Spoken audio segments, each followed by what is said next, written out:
धर्म विशेष को और त्योहारों को टारगेट किया जा रहा है, मंदिरों को टारगेट किया जा रहा है। राजस्थान की सरकार का एक बार फिर से एक तुगलकी फरमान आया है और तुष्टीकरण का एक चेहरा फिर से उजागर हुआ है। ये आदेश जारी कर दिए जाते हैं कि कोई पताका नहीं लगाएगा जिस पर हनुमान जी का चित्र अंकित होगा।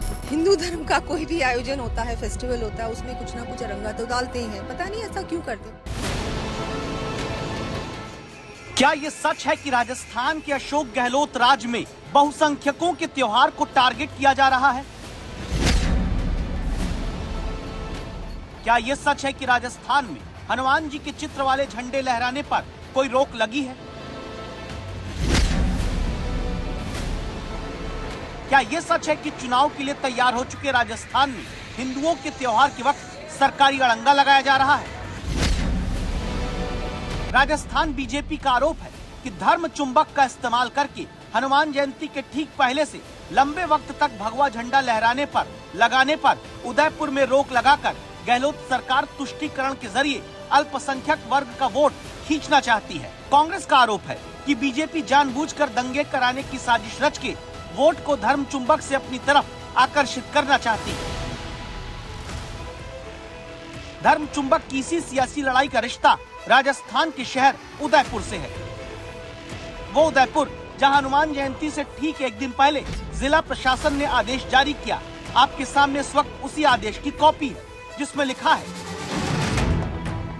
धारा 144 की शक्तियों का प्रयोग करते हुए उदयपुर जिले के संपूर्ण नगर और ग्रामीण क्षेत्र में सार्वजनिक संपत्तियों, राजकीय भवन, सार्वजनिक पार्क, चौराहे, बिजली, टेलीफोन के खंभे आदि और किसी दूसरे व्यक्ति की संपत्ति पर बिना सक्षम इजाजत सहमति के धार्मिक प्रतीक चिन्ह युक्त झंडियां लगाने पर प्रतिबंध हेतु निषेधाज्ञा लागू करता हूँ।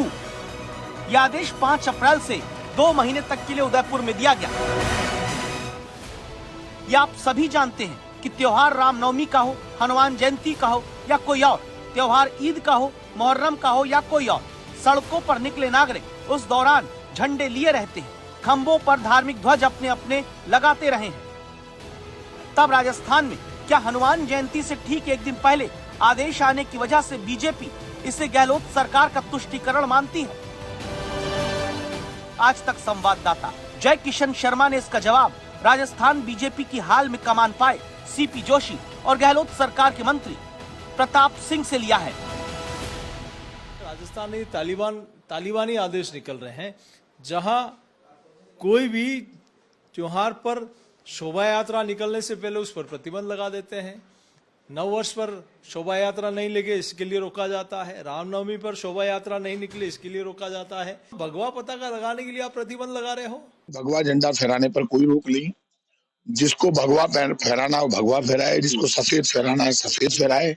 बीजेपी कांग्रेस वाले बीजेपी कांग्रेस का झंडा लगाए, हम किसी के झंडा फहराने पर रोक नहीं लगाते। ये झगड़ा भगवा हरे और सफेद का नहीं है, ये झगड़ा वोट का है। राजस्थान में चुनाव होने वाले हैं 10 महीने बाद, 9-10 महीने बाद।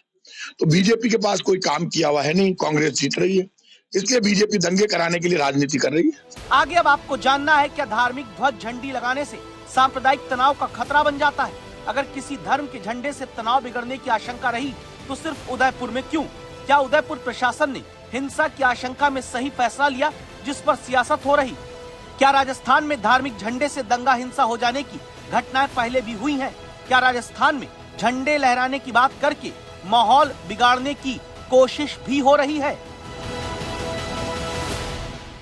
जब तक तुम्हारे घर के बाहर तुम्हारा मन और तुम्हारा मुख भगवा में नहीं होगा, तब तक हम तुम्हें छोड़ेंगे भी नहीं।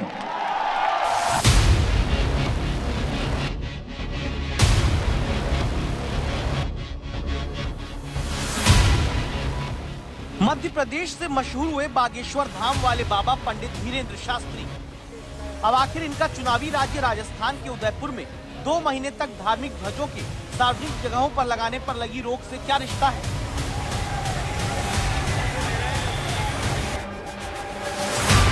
5 अप्रैल को उदयपुर में आदेश आया कि 2 महीने तक धार्मिक चिन्ह वाले ध्वज, झंडियां कोई सार्वजनिक जगह पर नहीं लगा सकता।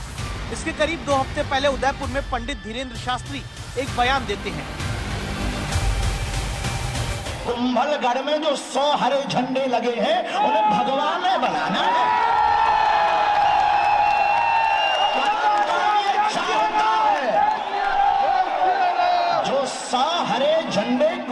कुंभलगढ़ के किला में अंदर लगे लहरा रहे। ये हरों का देश नहीं है, ये भगवा मयों का देश है। ऐसा तुम नहीं कर पाए तो तुम बुजदिल हो, तुम डूब मरो। तुम्हारे रहते कोई हरा झंडा फहरा दे महाराणा प्रताप के किला में, बप्पा रावल के किला में, मीराबाई की भूमि में, महारानी हाड़ी की इस धरा में कोई हरा झंडा फहरा दे। राम का झंडा फहराना चाहिए। संतों की मौजूदगी में मंच से बार बार दूसरे धर्म के झंडों को ललकारते हुए हटाकर भगवा झंडा लगाने के लिए मार्च महीने में पंडित धीरेन्द्र शास्त्री ने ये बयान दिए। मेवाड़ के पागलों, राम राम सा। तुम्हें डर नहीं लगता? हमने कहा डरते तो हम किसी के बाप से नहीं हैं, डरते वो हैं जो बुजदिल होते हैं। हम तो वो हैं कि कुंभलगढ़ के किला में भी भगवा झंडा गड़वा कर मानेंगे। और तुम चाहते हो कि वहां भगवा झंडा गड़े? चाहते हो? क्या ये बात सही है? सही है ना? तो काहे चुप बैठे कक्का है? इसके तुरंत बाद पंडित धीरेन्द्र शास्त्री के खिलाफ उदयपुर में धार्मिक भावनाएं भड़काने का केस दर्ज हुआ। बागेश्वर बाबा के कहने पर कुंभलगढ़ दुर्ग पर भगवा झंडा लहराने पहुंचे 5 लोगों को पुलिस गिरफ्तार भी करती है। लेकिन इसका मतलब ये नहीं कि भगवा झंडा कुंभलगढ़ में नहीं लहरा।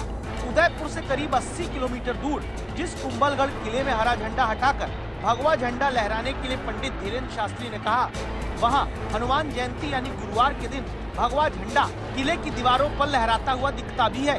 जहाँ किले तक आई शोभा यात्रा में युवाओं ने भगवा झंडे लगाए।